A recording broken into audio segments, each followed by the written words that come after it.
Coming up next, the second of the bronze medal contests in the under 78 kilo category. UMEKI Mami of Japan goes up against IZUMI Mao of Japan. It'll be UMEKI in the white judogi, IZUMI in blue. The referee in the middle for this one is Shandos Kianov of Kazakhstan.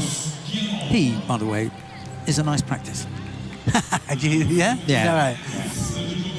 I wonder what these two have been thinking, you know, the fact that they've got to fight each other now, and, you know, you'll have one that will be slightly senior to the other. And I wonder if that will reflect in the way the contest goes. Be interesting to see. I mean, it's a little bit of a domestic, and obviously they're thinking, I mean, they've been put out here for a reason, and now they have to fight each other, and it could mean something towards further selection a little bit later on. Bit of a double meaning, this. They're hanging about. No, UMEKI was straight in there, wouldn't she?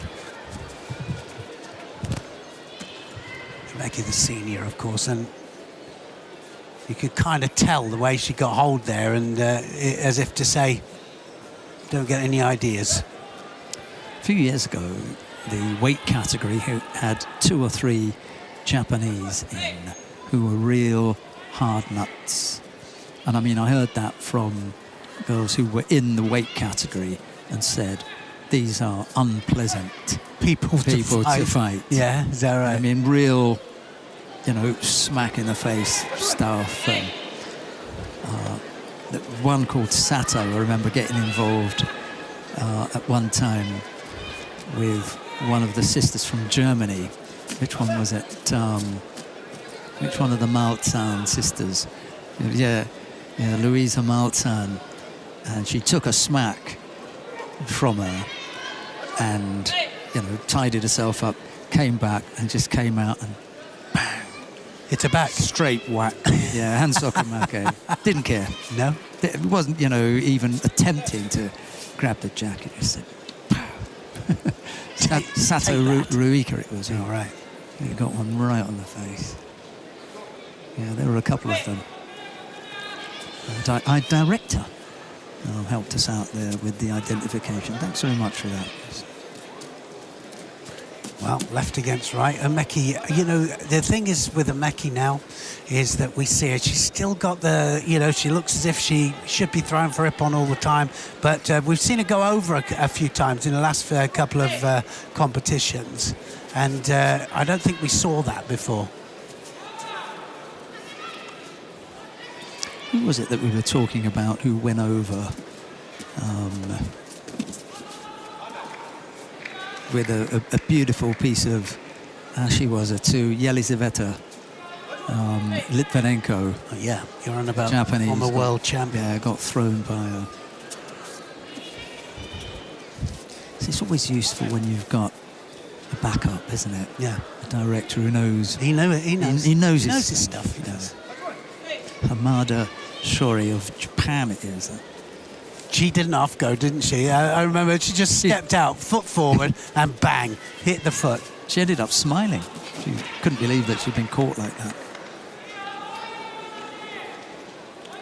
I think, actually, she was Olympic champion. Could very well have. Yeah, she was. I remember I commentated it, and it was all over before we even began.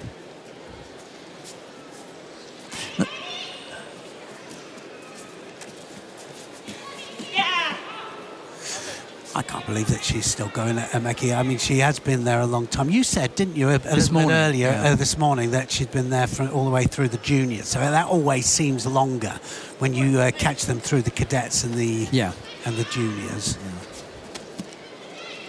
But still a long time.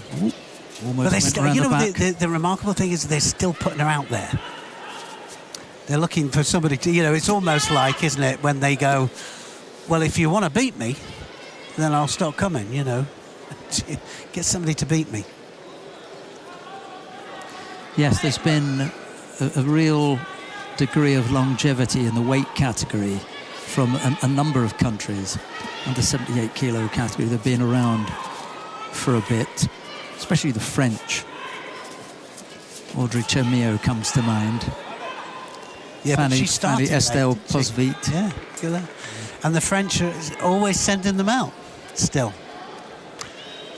I mean, I suppose you could even say Madeleine Malonga has been around for a while now. Maybe looking for some replacement soon. How long was Husha Steenhouse around for, the Dutch girl? She was out there for quite a bit. That's another one that we remembered from the juniors. Yeah, she's just finished, didn't she? Just finished. Last event. She was out in Paris. And, yeah, that was the last time we were going to see her. She retired after that. New breed. Just over a minute left to go. IZUMI has picked up 2 penalties. Yeah, she's looking for the counter, IZUMI, and it would go against the run of play because, I mean, really, it's UMEKI that's been the one attacking there with Uchimata.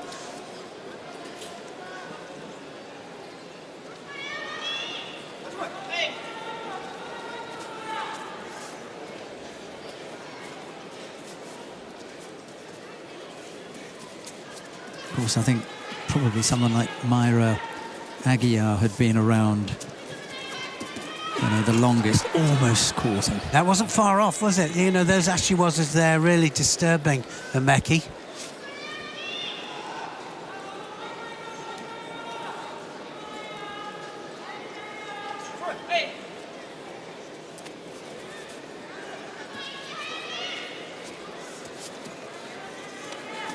Oh, yes! Ooh, and that's a change of direction there. Just Taniotoshi and gets the Yuko.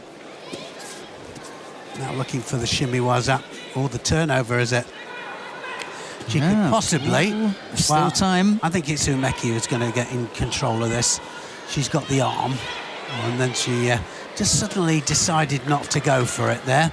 But seconds, valuable seconds there being used up.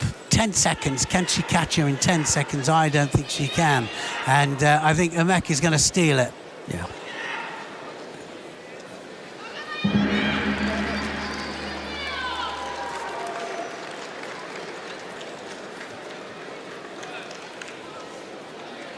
Just that single score was good enough for UMEKI Mami to sneak past her teammate IZUMI Mao.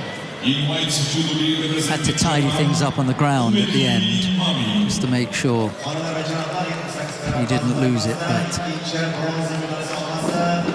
it's quite often the case with teammates that they give a little bit of a stalemate. Wasn't a massive amount in there to write home about, but it's UMEKI who walks away with the bronze medal.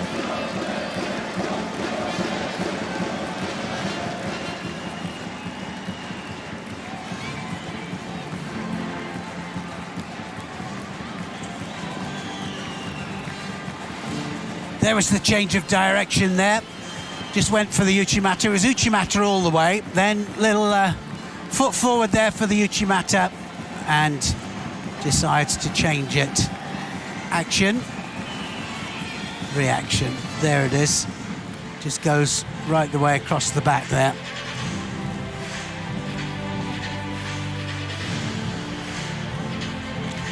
I know we keep banging on about it, about the hitting both flanks, but there's